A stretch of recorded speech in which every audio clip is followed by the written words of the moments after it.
Hello everyone, welcome to my channel General Hospital. General Hospital Preview. Carly warns Willow, this means war, and spoiler discovers Brooklyn's baby secret.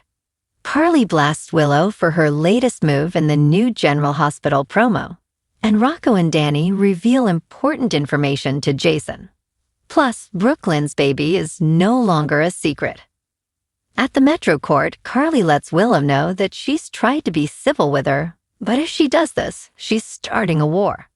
Nina is with her daughter, and we can only guess this is about Willow's decision to move her and Michael's children in with Drew.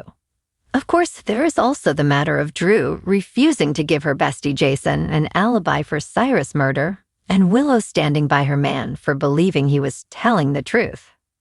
Danny and Rocco inform Jason that Charlotte just messaged Rocco, and they know where she is. Jason isn't thinking about skipping town to find the girl when he's still the prime suspect in Cyrus' disappearance, is he? Plus, is there even room for Valentin anymore, given that these characters have taken over his role in Port Charles? Finally, one way or another, the truth is coming out. Lulu discovers that Dane has a child that he knows nothing about. The former newspaper sleuth gets to work, writing down notes, including that the mother has no idea of the baby's whereabouts. She warns Brooklyn, if you won't tell him, I will. Wait, how did Lulu find out about the baby in the first place? The tension in Port Charles reaches a boiling point in the latest episode of General Hospital. At the Metro Court, Carly Corinthos is fuming. She stands toe-to-toe with Willow Corinthos, her voice low and controlled, but filled with unmistakable fury. I have tried to be civil, Willow, I really have. But if you go through with this, you're starting a war, Carly warns, her blue eyes flashing with anger. Nina Reeves, standing protectively beside her daughter, tightens her grip on her purse. She is no stranger to Carly's wrath, and it's clear that this confrontation is about Willow's latest decision, moving into Drew Kane's home with Michael Corinthos and their children. Willow squares her shoulders, refusing to back down. Carly, I have to do what's best for my family. You need to accept that. But Carly isn't ready to accept anything, especially not the idea that Drew, the man who refused to give Jason an alibi for Cyrus Renault's murder, is now playing house with her son and grandchildren. The fact that Willow stands by Michael's decision to believe Drew is telling the truth only fuels Carly's anger. You really think you're doing the right thing? Carly hisses. Drew turned his back on Jason. You don't think that matters? You're aligning yourself with a man who's made it clear where his loyalties lie. Willow takes a deep breath, attempting to keep her composure. Michael and I made this decision together. We don't need your approval. Carly's lips press into a thin line. Fine, just don't come crying to me when everything falls apart. With that, she turns on her heel and storms off, leaving Nina and Willow exchanging nervous glances. The war, it seems, has begun.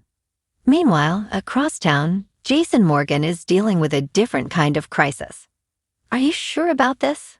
Jason asks, his voice steady but urgent. Rocco Falconeri and Danny Morgan nod, their faces serious.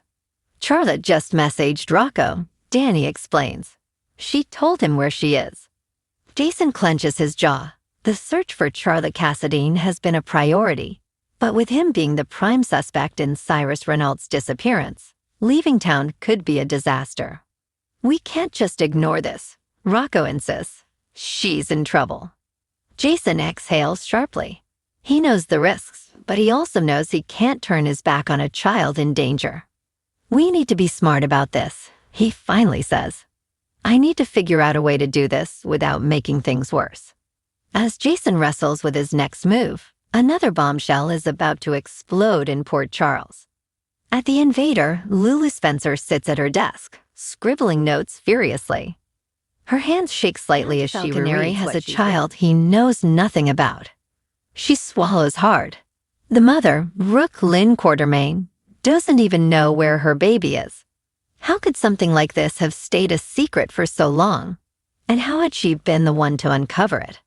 Flashback to earlier that day, Lulu had been going through old files when she came across a medical report. The birth records, though partially redacted, had one undeniable name, Dan Falconeri. A DNA match confirmed it. Lulu's heart had nearly stopped. Danda had a child out there, and no one had told him. Now sitting in her office, she knows what she has to do. That evening, Lulu meets Brooklyn at the Quartermain mansion. "We need to talk," Lulu says, her voice tight. Brooklyn eyes her warily. "About what?" Lulu doesn't waste time. "If you won't tell him, I will."